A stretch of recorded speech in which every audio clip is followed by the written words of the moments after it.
connaissez le titulaire de l'orgue de la cathédrale qui s'appelait Raymond Guillot.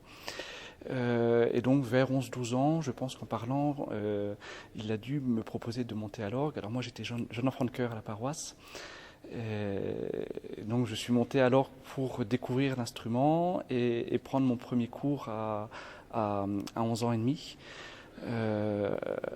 Alors je dis 11 ans et demi parce qu'en fait je suis venu prendre mon premier cours et puis après le professeur Raymond Guillot a dit bon bah tes pieds ils touchent pas encore par terre, ils touchent pas encore le pédalier, tu reviendras me voir dans 6 mois. Donc voilà ce que j'ai fait.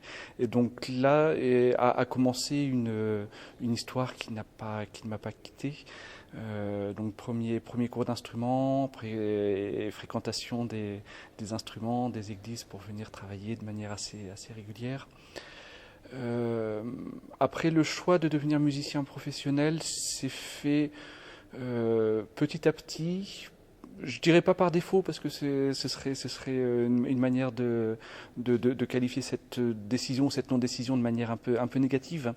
Mais arrivé en terminale, toutes les portes des grandes écoles se sont fermées, toutes les portes universitaires. J'ai fait une année d'université où je me suis terriblement ennuyé. Et là, je me suis dit, bon, bah, essayons la musique pendant 1 an.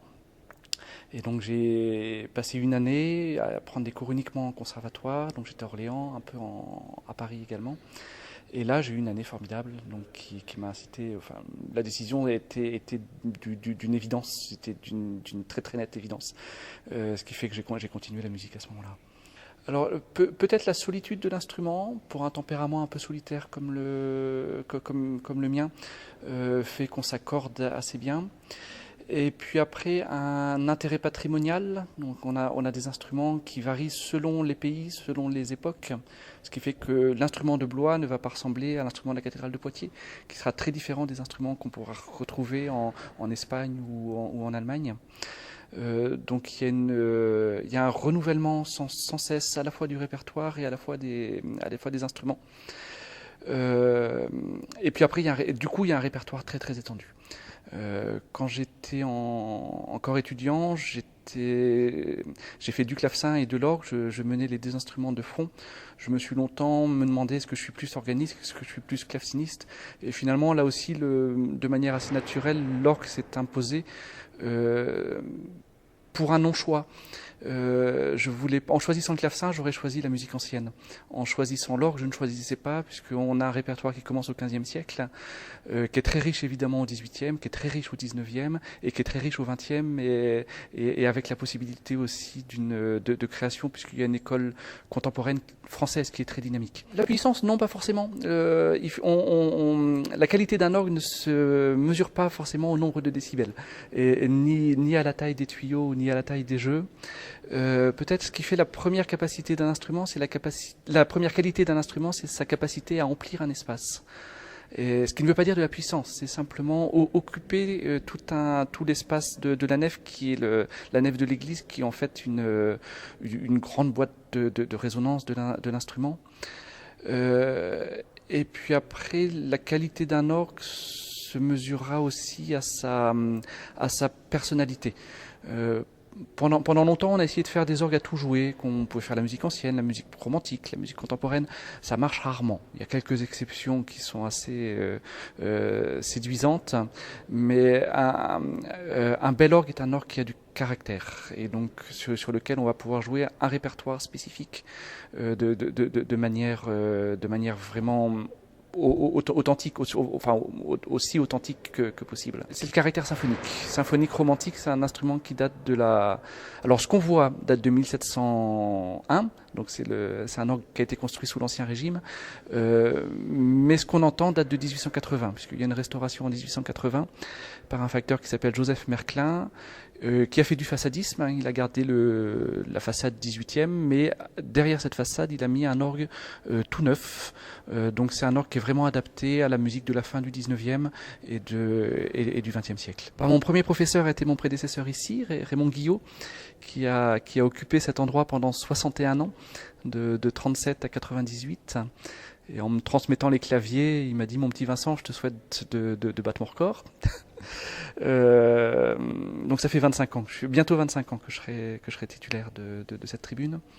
Et puis, bon, le bac en poche et la décision de faire des études musicales m'a fait aller à Orléans chez François-Henri Houbard, puis chez Marie-Claire Alain à Paris.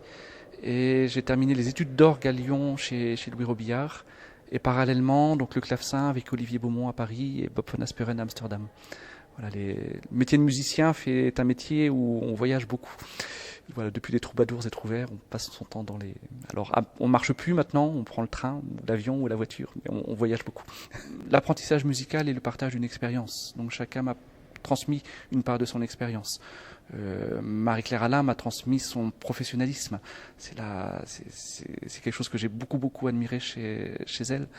Louis Robillard m'a transmis cette manière d'aller au fond des œuvres musicales, de connaître vraiment chaque mesure, chaque note, et puis de les penser par rapport à celles qui précèdent et celles qui suivent. Un peu pareil chez les... Enfin,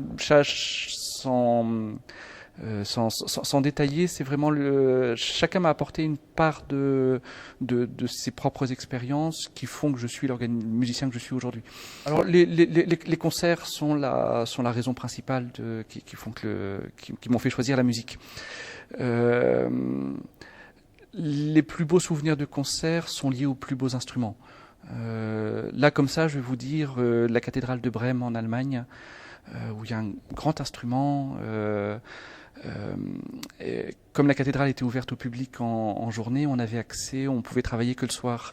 Donc j'ai eu 2 soirs à partir de 6h du soir jusqu'à une bonne partie de la nuit, accès à l'instrument. Et pour un grand instrument, c'est un instrument qui avait pour le coup une grande personnalité où il y avait 99 jeux, 4 claviers. Et chaque jeu, à chaque fois, chaque tuyau avait vraiment une histoire, quelque chose à raconter. Il y avait un aspect frontal où je faisais face au buffet dans une grande tribune. Et là, oui, j'ai eu beaucoup de bonheur à jouer. Ah oui, c'est un instrument spirituel de par son histoire. Et puis, bon, alors, c'est une histoire qui est longue, hein, l'orgue. Il y a 2300 ans d'histoire. La première partie de l'existence de l'orgue est totalement profane. C'est l'orgue des Romains, c'est l'hydraule, c'est l'organum qu'on jouait dans les stades, qu'on jouait au cirque, qu'on jouait dans les arènes. Son arrivée dans l'église, finalement, est assez récente. Elle date du 10, 11e siècle. Et son développement, il est lié surtout au Concile de Trente, et donc à partir du XVIIe siècle. Donc ça fait une histoire de 400 ans en gros, ce qui est assez récent. Mais ces 400 ans ont quand même marqué l'instrument comme étant l'instrument d'église, et donc lié à une certaine spiritualité, puisque en France, 99% des instruments se trouvent dans les églises.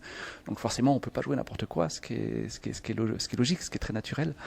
Et puis le répertoire est marqué par le fait religieux, le répertoire de l'orgue est marqué par le fait religieux, au moins essentiellement jusqu'à la fin du 19e. Elle est... L'appétence est celle des invitations de concerts, où on va m'inviter sur un tel ou tel type d'orgue, et donc il faudra que je trouve un répertoire que j'ai envie de jouer et qui fera sonner l'instrument. Là, pour prendre tout un exemple tout récent, je viens de travailler les 3 pièces de Gabriel Pierné, c'est de la musique de la fin du 19e siècle, donc qui a très bien marché sur cet instrument. Donc ce sont des pièces que je vais jouer 3-4 fois cet été. Mais parallèlement à ça, là, je suis en train de travailler des transcriptions de mélodies françaises de Duparc qui sont pour piano, mais on va les adapter à l'orgue. Il y a aussi un travail de transcription pour chœur qui est en route pour le mois de juillet. Et puis après, du répertoire pur et dur, quelques pièces de Bach encore qu'il me reste encore à travailler ou à remettre en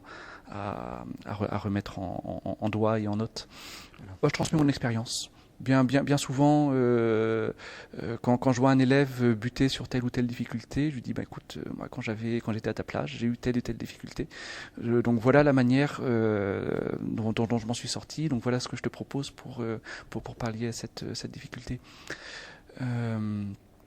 Après, j'essaye de transmettre à mes élèves alors déjà comment dire ça, la persévérance, voilà. Parce que beaucoup d'élèves se découragent à la première épreuve en disant je sais pas. Alors je lui dis non, c'est pas que tu sais pas, c'est que tu y arrives pas. Et donc, comme disaient les Shadocks, plus tu rates, plus tu as des chances de réussir. Et donc ça, c'est quelque chose avec les jeunes générations. J'ai l'impression que c'est quelque chose d'assez nouveau pour eux. Ils ont tendance à se décourager puis passer à autre chose. Donc non, plus le goût de l'épreuve, le goût du travail, hein, le goût de la patience, hein, et après le goût de l'œuvre achevée et l'œuvre réussie, c'est quelque chose que j'essaie de leur transmettre. Et puis après, une curiosité justement pour le répertoire de l'instrument qui est tellement riche. Et puis pour les musiciens qui font l'instrument aussi. Les jeunes n'écoutent pas assez de musique. Et pas que de la musique d'or, il faut aussi écouter de la musique vocale, de la musique orchestrale, les autres instruments. Voilà. C'est assez intéressant d'enseigner, et surtout d'enseigner des pièces qu'on va travailler ou qu'on a déjà travaillées, parce que ça offre un regard extérieur sur ce répertoire. Et de temps en temps, je fais travailler une pièce que je joue et je remarque des événements musicaux qui m'avaient échappé jusqu'à présent, et donc ça construit l'interprétation. Après, oui, l'enseignement est intéressant aussi pour la construction de l'élève, même si tous les élèves, et heureusement, ne vont pas devenir musiciens professionnels. Si on peut leur transmettre un petit peu ce goût de l'effort, ce goût de la patience, on se dit qu'on n'a pas raté le temps qu'on leur consacre. Alors on a un festival d'orgue qui va commencer le 2 juillet. En fait, c'est un festival qu'on a créé il y a 23 ans, en 2001, quand l'orgue de la cathédrale a été restauré. Et donc cette année, il y aura 10 concerts. Alors les concerts le dimanche à la cathédrale ici. On va commencer le 2 juillet en recevant un chœur d'Oxford. Puis on fait une pause le 9 et puis on reprendra les concerts le dimanche à partir du 16. Et parallèlement à l'orgue de la cathédrale, on organise des concerts aussi sur l'orgue de Saint-Pierre de Cabochon, qui est en banlieue ouest de Blois, où il y a un petit instrument dans une église moderne, un instrument qui a été construit il y a 25 ans et qui est idéal pour la musique du 18e, donc ce qui rend cet instrument très complémentaire à l'instrument de la cathédrale. Et donc quand on reçoit un organiste à la cathédrale, on lui demande de rester jusqu'au mercredi, parce que les concerts ont lieu le mercredi à 18h, pour nous offrir une deuxième palette de